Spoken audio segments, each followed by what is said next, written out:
And hello, YouTube, and welcome back to another episode of The Zone TV Movie Entertainment with me, your host, Jonathan. Once again, bringing you my thoughts and review for tonight's episode of The Flash Season 8, Episodes 11. And oh boy, what an episode this was. This might be my favorite episode so far. So if you have not seen this episode, some big spoilers, especially because of the ending, giving us the big bad reveal of who the heck is the big villain for this season. And yeah, we're gonna talk about it. So let's buckle up and prepare. So in this episode, we got some cool flashbacks of Caitlin and Ronnie from when the day they first met to their first anniversary of being a couple, and of course them being proposing to each other to be married. So that was pretty cool. So we all knew that the black flame thing has been haunting everybody who has like emotions towards certain people they lost, whether that be Chester with his father, or Frost kind of feeling bad that she doesn't have a family kind of thing, whatever it may be. Now it's targeting Caitlin, pretending to be Ronnie, so that way Ronnie can come back. So Caitlin decides, you know what, I need to get Ronnie back because I miss my husband. And she tries to get the team to help out her to get Ronnie back, which is understandable because, poor Caitlin hasn't really have the strongest relationships with a bunch of boyfriends that she's had in the past. And, some of them try to kill her, to get to the Flash. And, the cycle continues. So, in this episode, the team literally try to figure out, okay, is this the Flame just using Caitlin to try to pretend, hey, I'm Ronnie, so that way you can make me stronger, or is it actually Ronnie? Well, in a weird, strange way, it does feel like Ronnie. And we got to see Robbie Amell do come back. Obviously, some flashbacks with him and Caitlin from the first season that we never got to see, so that was pretty cool. And of course, the big ending was the fact that it really was Ronnie. However, big twist. So they finally got to get Ronnie come back full Ronnie mode with the that Firestorm Matrix that he used to wear all the time to make him Firestorm. So they finally got him back. We're all excited to see that. We also got to see some problems with poor Iris, who's still dealing with the fact that she's got a time sickness.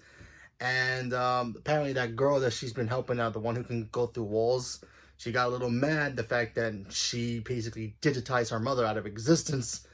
And she basically grabbed Iris and zapped her out of who knows where.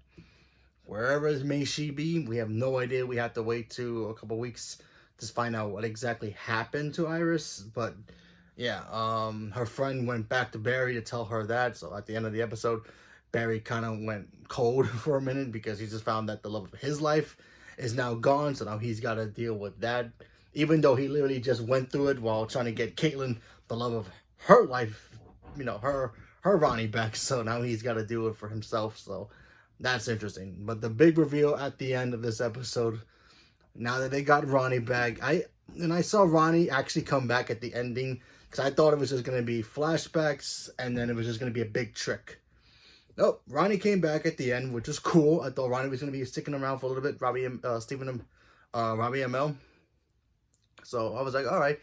And I believe he is. However, he's not really Ronnie.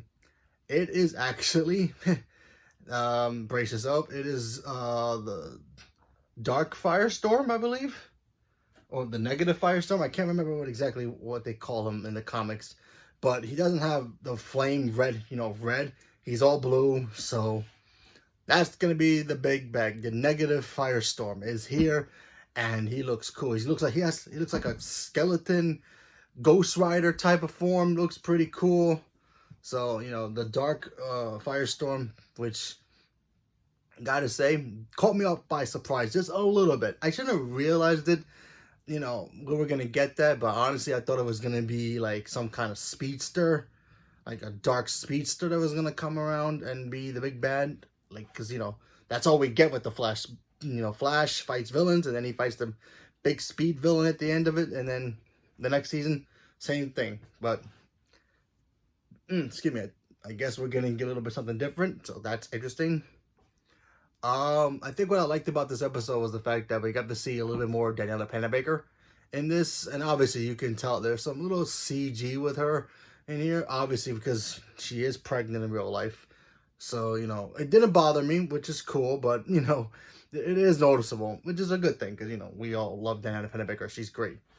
So, you know, I did like the fact that she got to shine in this episode, because, you know, I feel like for the last couple of seasons, you know, it's not her fault, but I feel like she's starting to take a back seat, like how kind of like how Cisco was, and they're just focusing on everybody else and Barry, which is kind of a shame because Caitlin's the last OG member.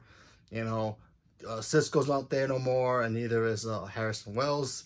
But you know, I really do like Daniela Panabaker. I think she's a good actress, and I hope she sticks around more because you know, the team needs her. She's like the glue that holds everything together. I mean, though she does play Frost, and she's in it a lot more as Frost, but I do like the whole dynamic between just her being Caitlin and her being Frost. So she has double duty here, so I kind of like the fact that she gets to shine some more. So that was cool. Seeing Robbie Amell come back, that was cool because, you know, that dude's great. And he's the only piece left of what's left of Arrow we have left in the show. Because, you know, he is Stephen Amell's brother. So, you know, kind of interesting that we get to see him again. It was great. Here's a fun fact for you. He's actually married to the actress who played Silver Banshee and Supergirl. So that's cool. So there's a little trivia for you.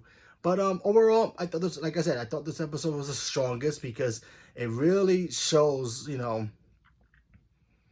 Barry can also sometimes take a back seat to other characters, you know, because, you know, yeah, granted, it's called The Flash, but, you know, if you're going to have so many characters on this show to be his team, you know, you got to let them shine once in a while, you know, so I am glad that at least one of the original actors from the original 3 is still around. And she gets to shine a little bit. So I think they did a good job with that. And, you know, we did kind of get a moment where Caitlin at one point thought the team wasn't going to help her. You know, she tried to do it herself. And then she even got Frost to help her out. Because they tried to, you know, they didn't want to believe her. They thought that the Flame was using her to just to get released. And it kind of did work. And the team was kind of right.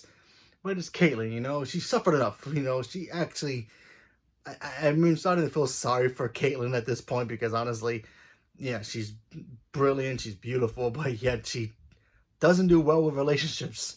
I have no idea why, but that's, I guess, the character and who she is. In fact, she was so confident that Ronnie was actually going to come back to being a good guy again, that she broke up with the guy she was currently dating at the coffee shop. So that, I feel sorry for that dude. I mean, he's just like, yeah, I lost a great girl because her dead husband came back to life, so that's kind of awkward. But yeah, overall, like I said, good episode. What's up with Deathstorm now coming into the show? That's who it is Deathstorm. So him showing up now, what does that mean for the future of this season? No clues, but I am glad he's here, and the CG looked great. Cannot wait to see what he's gonna do next, and what's the team gonna do if it is Ronnie or, you know, Robbie Amell playing him. You know, are they gonna try to kill him again, or try to find a way to save Ronnie again? So we'll see what happens. But we'll see. So leave a comment below. Let me know what you guys thought about this episode. What you guys thought about Robbie Amell coming back. You guys miss him in the show. You guys want him back as a regular. Leave a comment below. Let me know what you guys thought. Stay tuned for more. Thank you very much, and have a good night.